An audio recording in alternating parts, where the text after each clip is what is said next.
आपने बोला था हमें अकेले में मिलना है। हाँ, मैं अकेले में नहीं मिलता किसी से।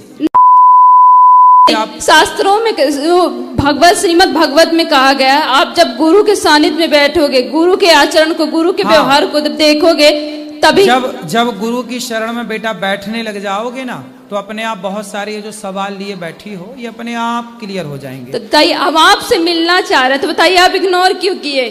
इग्नोर कहाँ कर रहे हैं? माइक हमने आपको दिलवाया नहीं, इससे नहीं। आपने बोला था हमें अकेले में मिलना है। हाँ, मैं अकेले में नहीं मिलता किसी से। नहीं, बताओ अकेले मिलना सही है? फिर आप चाहती हो अकेले में मिले, ये गलत है, ये रॉन्ग है। मैं सबके सामने आपको माइक दे रहा हूँ, जो भी जिज्ञासा है पूछो। अकेले में क्या बात नहीं, हमारा कहने का मतलब इंसान कुछ पर्सनल हो, हम जैसे घर पर पर्सनल है बेटा, तो पर्सनल बात यहाँ के बात कर लो। अब ये कहो कि अकेले में मिलो, अकेले में कैसे मिले? जब बिना मिले आप ये कह सकती हो, तो अकेले मिल लेंगे पता नहीं क्या कह दोगी। नहीं, ये भी तो डर है। नहीं बताओ, हमें ये भी तो डर है इस बात का।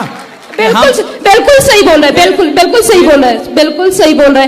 नहीं, हम ये बताइए, हम आपसे जब बातें कर रहे हैं, आपसे जब कुछ पूछ रहे हैं, तो आपसे बता तो रहे हैं। अभी आपके हाथ में माइक है, आप पूछ लो जो पूछना आप पूछ, हम बताने को बैठे तो हैं। इग्नोर बेटा कहाँ किया जाता है? जब आप गलत हो तो आपको बोला जाएगा कि ये रॉन्ग है, ये नहीं। अभी आप सही हो तो आपको माइक दिया, सम्मान से देखो हम आपसे बात कर रहे हैं। बिल्कुल सही बात। आप अब देखो, इसके बाद भी देखो, मैं 1 घंटा समय दे रहा हूँ इस जनता को, आपको बात कर रहा हूँ, आपसे मैंने कोई पैसे नहीं लिए, फ्री में आपकी सेवा कर रहा हूँ, फ्री में आपसे बात कर रहा हूँ, फिर भी आप शिकायत करोगी। नहीं, तो ऐसा है जितना मैं समय दे सकता हूँ ना आपको, उतना ही दे पाऊंगा, और जिस मर्यादा से देना चाहिए मैं उसी मर्यादा से समय देता हूँ।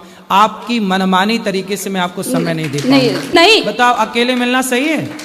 फिर हम ये पूछना चाहते हैं कि लाइफ का पर्पस, जीवन का पर्पस क्या है? इंसान क्यों आया है धरती पर? अच्छे काम करने। फिर क्यों इग्नोर कर देता है? बताइए, आखिर व्यासपीठ में तो यही सिखाया जाता है। हम जब से अभी आपसे हम मिल रहे हैं कि नहीं? मिल रहे हैं, लेकिन देखिए, अब हम आपको हम गुरु को जानना है तो हम कैसे जानेंगे? बताइए। तो गुरु को तो जानना चाहिए, अब जानो आप। गुरु के पहचानने के लक्षण क्या है, हमको बताइए। अब देखो, हमने तो परीक्षा की नहीं थी गुरुजी की। देखिए, नहीं, आज के समय में गली गली गुरु फिरे, हमसे दीक्षा लो, स्वर्ग जाओ चाहे नरक जाओ, 500 रुपए का लिफाफा दो। आज का समय ऐसा हो गया, बताइए। तो इंसान भटक गया है ना। तो ऐसे लोगों से मत लो ना, तो इसलिए तो अक्कल है, इसलिए तो कहते पानी पियो छान के, गुरु बनाओ जान के। नहीं, तो जब गुरु के पास, देखिए भागवत में बताया गया है कि आप तक जब गुरु के निकट नहीं बैठोगे, जिससे आप दीक्षा लेना चाहते हो, आप उसके निकट नहीं बैठोगे, आप उसका आचरण, उसके व्यवहार, उसकी सरलता नहीं कबूतर। ठीक है, आप तो गुरु खोज लेना जो आपको बढ़िया मिले। ये बताओ प्रश्न क्या है, हम क्या आपकी सेवा करें? प्रश्न हमारा यही है, देखिए हमारा प्रश्न यही है कि आज गुरु दीक्षा देना कितना सामान्य हो गया। जिस गुरु, भागवत में जिन कहा गया है कि जब गुरु दीक्षा लेना था तो पहले गुरु के सानिध्य में बैठना चाहिए, है ना, गुरु को जानना चाहिए। आज राम को सब मानते, लेकिन राम की नहीं मानता। भगवत गीता को सब मानते, लेकिन भगवत गीता की कोई नहीं मानता। इसलिए आज समाज में सुधार नहीं हो रहा। बताइए, अब इतने लोग व्यासपीठ में बैठते हैं, कुछ लोगों के तो सुधार हो जाता है, लेकिन कुछ लोगों में क्यों नहीं होता है? भाई, इतने लोगों में सुधार हुआ तब तो ये यहाँ बैठे हैं। अच्छा, ये बताइए, सुनो, सारे लोग राम